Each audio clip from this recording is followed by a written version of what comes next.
Welcome back to another video. Ayan, for today's video ay mag-unboxing tayo ngayon. So, ayan, may order ako sa Shopee. So, naipon na yung aking in-order. So, ito, i-unboxing na natin. So, una kong i-unplastic ba? So, ito yung beadings na in-order namin sa Shopee. So, nasa 465 siya. Double yung size. So, tingnan natin ngayon. Kasi parang excited na rin akong buksan to eh. So, bubuksan natin ngayon. Ayan na siya guys. Kulay blue ang ano. Blue parang green. Parang green yun. Ah, blue ba yun? Green ang order niya. Green ang order, di ba? Ba't parang blue yung ano? Ang klaseng vlog yan. Ang blue. Wait lang. Ayan, open na natin. So, yung kulay niya is blue-green. Ayan, mukhang maganda naman siya. Tingnan natin kung yung size nga na ano, in-order ko ay yun nga ang dumating. Kasi yung order namin ay double. So, anong size kaya? Ayan. Pakita natin. Ito siya, guys. Oh. Hindi siya, no? Ah, fitted siya. Ay, maganda naman. Guys, maganda siya, oh. Ayan, oh. Yun. Maganda siya. Ayan, marirecommend ko ito, guys, sa inyo pag nag-order kayo.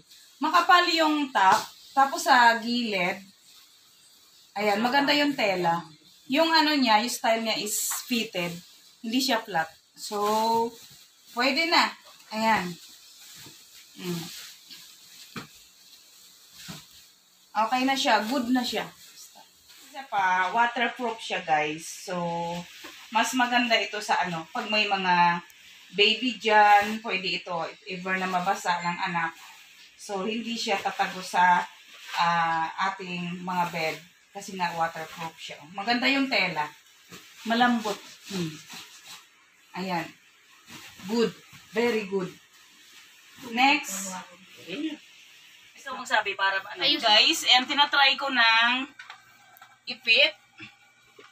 So, tamang-tama lang siya. Ayan, medyo mabigat lang yung ano namin. Yung bed namin. Ayan siya, guys. Ang ganda.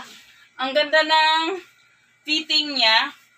Lapat na lapat. At saka hindi siya mahimulmul. Ayan, oh. Makinis. Malambot. Ayan siya, guys. So, tinry natin agad sa aming bed. Kasi nga, syempre, in-order natin, kailangan nating gamitin. So, sinare ko sa inyo na ito na yon yung outcome nung kanyang fitting sa bed. So, may recommend ko siya, guys. Kasi nga, maganda yung fitting. Parang hinihingal ako. Kasi nga, ang bigat nung aming bed. Ayan. So, ito na siya, guys. Ready na. Pero, parang labahan ko nga yata ito kasi bago pa siya. So, para mabango naman. So, lalabahan ko muna. So, pinakita ko lang sa inyo kung gaano kalaki yung na-order naming bidding sa Shopee. So, siguro, ilalagay ko na lang yung link sa description box. Ayan, sa mga gustong mag-order din. So, ilalagay ko para pag nagustuhan nyo, guys, so makakapag-order din kayo. So, ang ganda, oh. Ayan, ready na para matulog. So, kaya lang, inano lang namin, pinit lang namin ngayon. So, ang oras ay alas 10 ng gabi. So, ready na for sleep. But, medyo tanggalin muna natin siya, guys. Kasi nga, ano pa siya. Gusto ko siyang labahan. So, ayan guys, see you on my next video. Ayan yung aking in-order sa Shopee. Shinare ko sa inyo yung aking na-order kasi parang excited ako gamitin. So, i-shinare ko din para sa mga gusto na mag-order ng ganitong klase ng beadings ay makakapag-order din. Yan. See you on my next video. God bless everyone. Bye-bye. Guys, ito na pala yun siya. So, di ba maganda naman. So, ito na yung aming nabiling beading. So, satisfied naman ako sa aming nabili. So, ready for ano na siya? Shopee. Para tulugan. Mukhang gusto ko na nga siyang tulugan, oh. Oh, ang ganda, oh. Yan.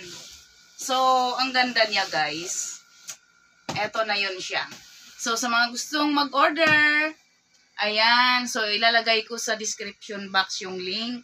Baka gusto ninyong magustuhan din yung ganitong beadings. Baka fit sa inyong bahay. So, go na kayo guys. Ayan. So, ito yun siya. Maganda naman siya. Ayan. Maganda.